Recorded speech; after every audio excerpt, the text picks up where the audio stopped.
네, 안녕하세요. 리플 원정대 구독자 여러분. 저번 주는 좀 어떠셨나요? 시장이 많이 이제 반등을 하려던 찰나 다시 조금 떨어지고 있는 시점인데 이 지루한 행보장이 계속되고 있는 것 같습니다. 오늘 주제는 여러분들이 최근 들어서 이 양자 컴퓨터가 이 블록체인에 어떤 영향을 미칠지 이런 것들에 대해서 좀 관심이 있는 분들이 많으신 것 같아서 양자 컴퓨팅이 어떻게 암호화폐에 영향을 미치게 되는지 이런 것들을 한번 같이 알아보도록 할게요. 이 Q데이는 이 양자 컴퓨터가 원장을 변경하거나 서명을 위조하거나 혹은 통신을 변조를 하는 등 블록체인 기술이 가지고 있는 암호 체계를 실질적으로 무너뜨릴 수 있게 되는 날을 이제 Q데이라고 하고 있습니다. 그래서 이 Q데이가 점점 다가오니 비트코인을 포함한 이 많은 암호화폐들이 이제 공격을 받게 되는 것이 아니냐 이런 이제 막연한 두려움이 계속해서 가슴 아프게 하고 있는데요. 먼저 이제 이 양자 컴퓨팅에 대해서 말씀을 드리면은 쇼어 알고리즘이라는 게 있습니다. 이 쇼어 알고리즘 같은 경우에는 타원 곡선 암호를 무력화하는 양자 알고리즘입니다. 그래서 만약에 이 양자 컴퓨터가 조금 더 발전을 하게 되면은 성숙한 양자 컴퓨터가 이 노출된 공개키로부터 비밀키를 복원하는데 걸리는 시간이 비트코인 평균 블록 시간 이 10분보다 더 짧아지는 그런 형태가 되게 됩니다. 그러다 보니까 내가 이 개인 키를 갖고 있음에도 불구하고 암호를 이제 무력화해서 내 개인 키를 이제 해킹할 수 있는 그런 시점이 이제 되는 것인데요. 보통 이제 이 이더리움 재단의 저스틴 드레이크 같은 경우에는 2032년까지 Q데이가 발생할 확률이 10% 정말 낮지 않은 수치라고 생각을 하는데 2032년까지 Q데이가 발생할 확률이 어느 정도 된다라고 이제 예측을 하고 있고요.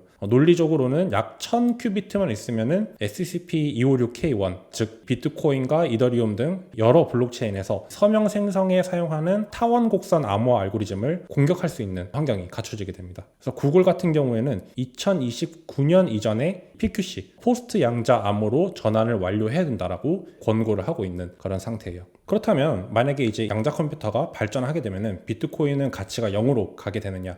그렇지는 않습니다. 비트코인도 엄연히 이 업그레이드라는 게 존재를 하고요. 이 업그레이드 종류에도 크게 두 가지로 나눌 수가 있습니다. 첫 번째로 이제 소프트 포크, 두 번째는 하드 포크인데요. 비트코인을 특히 오랫동안 투자하셨던 분들이라면 모두 겪으셨던 업그레이드입니다. 소프트 포크 같은 경우에는 하드 포크와 다르게 기능을 업그레이드 한다 보시면 될 것 같고요. 하드 포크 같은 경우에는 기능을 아예 이제 체인을 분리해서 다른 버전의 이제 코인을 만든다 이렇게 생각을 하시면 될 것 같습니다. 그래서 이 노드 호환성 같은 경우에도 소프트 포크 같은 경우에는 기존 노드들도 새 블록으로 인식을 하는 반면에 이 하드 포크 같은 경우에는 모든 노드가 동시에 업그레이드를 해야 하다 보니까 소프트 포크 같은 경우에는 어느 정도 이제 분열 위험이 낮은 반면 하드 포크는 체인 분기가 가능하게 됩니다. 그래서 우리가 비트코인 캐시라든지 뭐 비트코인 골드 이런 여러 가지 버전의 비트코인들이 나오게 되는 게 이 모두 하드 포크 때문인 거고요. 이 소프트 포크 같은 경우에는 세그웨이트 업그레이드라든지 템루트 업그레이드 우리가 이제 두 번의 큰 업그레이드를 이제 겪어왔었는데 이런 것들이 이제 소프트 포크라고 보시면 될 것 같습니다. 한계점도 이제 각각 다릅니다. 이 소프트 포크 같은 경우에는 새 주소만 보호할 수 있다 보니까 기존에 내가 어떤 지갑에 비트코인을 넣어놨다면은 그것을 사용자가 직접 새 주소로 이전해야만 자신이 갖고 있는 비트코인을 보호할 수 있는 것이고요. 하드포크 같은 경우에는 대신에 합의 도달이 좀 어려운 단점이 있습니다. 특히나 이 비트코인 개발자 문화는 하드포크를 하면 안 된다라는 그런 이제 의식이 깊게 깔려 있기 때문에 하드포크는 굉장히 어려운 업그레이드라고 볼 수 있는 것이죠. 네, 그래서 BIP360이라는 제안이 있습니다. 이 비트코인이 실질적으로 이 양자 내성을 갖추기 위한 어떤 제안이라고 보시면 될 것 같은데요. BIP360 같은 경우에는 핵심 내용은 이렇습니다. 양자 내성 서명을 사용할 수 있는 새 출력 형식을 도입을 한다. 그렇기 때문에 이제 템루트 안에 있는 키패스를 제거해서 타원곡선 암호의 노출을 줄이는 어떤 외과적인 개입이라고 볼 수 있습니다. 양자 공격에 노출되어 있는 키패스만 제거를 해서 이 양자 내성을 띄게끔 하겠다라는 그런 업그레이드라고 보시면 될 것 같고요. 이 업그레이드 같은 경우에는 하드 포크 없이 소프트 포크만으로 업그레이드를 할 수 있다라는 장점이 있습니다. 하지만 새 서명 알고리즘 자체는 아직 미포함이기 때문에 어떤 알고리즘을 여기에다가 넣을 것인지는 아직 정해지지 않았다는 그런 특징을 가지고 있습니다. 그래서 여전히 이 제한 단계에 머물러 있는 상태고요. 이 예측 사이트 중에 이제 가장 유명한 폴리마켓 같은 경우에도 BIP360이 실제로 이루어지기까지 확률이 굉장히 낮다라고 이제 평가를 하고 있는 상태입니다. 템루트 업그레이드도 7년하고도 반년이 넘게 걸렸거든요. 그러다 보니까 이 비트코인의 거버넌스가 구조적으로 느리다는 것을 또 우리가 알 수가 있죠. 그리고 이 사토시가 기존에 보유했던 약 100만 개의 비트코인 같은 경우에는 영구적으로 동결될 가능성이 있습니다. 왜냐면은 이 업그레이드를 하게 되면은 기존의 지갑에서 새 지갑으로 옮겨야 되는데, 기존의 사토시가 가지고 있던 비트코인 같은 경우에는 새 지갑으로 옮겨지지 않다 보니까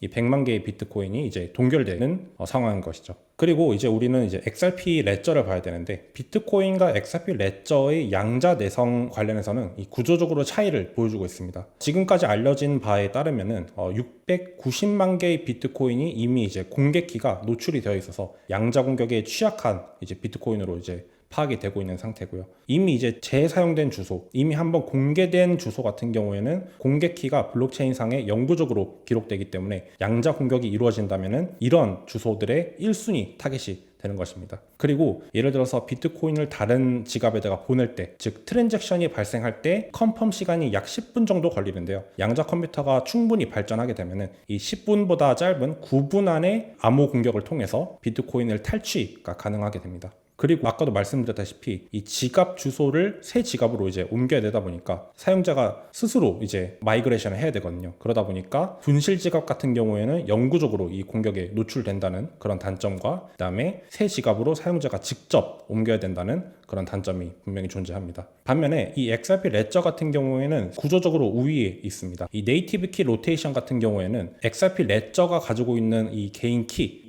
페어를 언제든지 교체가 가능하기 때문에 비트코인처럼 사용자가 직접 다른 새 주소로 자산을 이동할 필요가 없습니다. 그리고 이 표준화된 키 파생으로 인해서 이 새 알고리즘 마이그레이션이 굉장히 용이하다는 강점도 가지고 있습니다. 그리고 굉장히 초반에 이제 설명드렸던 이 어멘드먼트 프로세스라는 게 있는데, 2주간 80% 넘는 검증인들이 동의하게 되면은 새 기능이 바로 탑재가 되거든요. 그러다 보니까 만약에 양자 내성을 띈 그런 기능들을 탑재하게 된다면은 검증인들이 빠르게 검증을 하게 되고 동의를 하게 되면은 기능이 빠르게 업그레이드가 될 수 있는 그런 환경입니다. 그래서 얼마 전에 리플에서 포스트 퀀텀, 즉 양자 내성화 4단계 로드맵을 발표를 했습니다. 로드맵 같은 경우에는 리플.com 공식 웹사이트에 가시면은 바로 이제 찾아보실 수 있는데요. 이 리플이 제안한 XRP 레저의 단계별 양자 내성 암호 체계 전환 전략에 대해서 이 4가지로 쪼개볼 수 있는데요. 먼저 페이지 1 같은 경우는 비상 대응 계획입니다. 만약에 이 양자 컴퓨팅이 빠르게 발전이 돼서 공격이 빠르게 들어오게 된다면은 XRP가 바로 탈취당할 수 있는 그런 상황이 놓이기 때문에 비상시 빠르게 대응할 수 있는 그런 계획을 이제 마련을 하게 됩니다. 바로 이제 이 4월부터 즉시 이제 실행을 하게 되고요. 암호 공격에 대한 차단 메커니즘을 바로 설계를 하고 있는 상태입니다. 그리고 영지식 증명 연구를 통해서 어떻게 하면은 이 XRP 레저를 방어할 수 있는지 이런 것들도 이제 빠르게 연구가 진행되고 있는 상태고요. 이 두 번째 페이지로 넘어가게 되면은 위험 평가 테스트 기간을 거치게 됩니다. 그래서 결국에는 양자 내성을 띄기 위한 이 알고리즘을 선정을 해야 되는데, 표준화된 알고리즘을 먼저 선정을 하고 알고리즘을 검증된 벤치마크로 이제 수행을 하게 되고요. 그다음에 잠재적인 공격 시나리오를 분석을 하게 됩니다. 그리고 세 번째로는 이제 병렬적으로 통합하겠다는 계획인데요. XRP 레저 같은 경우에는 메인넷이 있고 데브넷이 있습니다. 데브넷은 일종의 테스트 서버, 테스트 체인이라고 보시면 될 것 같습니다. 데브넷에 먼저 한번 대입을 해보고 이 기술이 이제 양자 내성을 띌 수 있는 XRP 레저 블록체인을 방어할 수 있는지 이런 것들을 데브넷에서 먼저 검증해본 다음에 메인넷으로 통합을 시키겠다라는 그런 계획이고요. 그다음에 페이지 4, 이제 2028년을 타깃으로 하고 있는데, 2028년에는 완전히 양자 내성을 띤 그런 암호 체계로 전환을 하겠다라는 그런 계획을 담고 있습니다. 그래서 각 단계별로 좀 더 뜯어보면은 Q-Day가 만약에 빨리 예상보다 일찍 왔을 때를 대비해서 즉각적으로 이제 안정망을 구축을 한다 보시면 될 것 같고요. 기존의 이제 ECDSA 서명을 이제 전면 차단하는 메커니즘을 사전에 설계를 하게 됩니다. 이 ECDSA 서명 같은 경우에는 양자 컴퓨터가 이제 빠르게 발전하게 되면은 가장 먼저 공격을 받는 그런 암호 체계거든요. 그러다 보니까 이 ECDSA 서명을 먼저 이제 차단을 하는 그런 메커니즘을 설계를 하게 되는 것이고요. 기존에 있는 이 XRP 레저 사용자를 양자 내성을 띤 계정으로 강제로 이제 마이그레이션 하게 됩니다. 그리고 이미 기존 키가 노출이 됐어도 자금을 잃지 않도록 하는 포스트 양자, 이 영지식 증명 연구를 병행해서 하고 있고요. 아직 이 Q-Day가 오지는 않았지만 준비를 먼저 하자라는 계획이 이제 1단계라고 보시면 될 것 같습니다. 그리고 2단계로 들어서서는 이제 위험 평가랑 PQC 테스트를 진행하게 되는데요. XRP 레저 환경에서 적용될 수 있는 양자 내성을 띤 암호 체계를 먼저 이제 표준을 고르게 됩니다. 그래서 니스트가 확정한 이 포스트 양자 표준 알고리즘을 먼저 평가를 하게 되고, 검증인 처리 성능을 이제 벤치마크 하게 됩니다. XRP 레저의 트랜잭션 처리량이랑 지연 등을 측정을 해서 이 양자 내성을 띤 기능들을 탑재를 했을 때 기존 체인과 동일한 수준의 퍼포먼스를 낼 수 있는 그런 벤치마크를 이제 수행을 하게 되는 것이고요.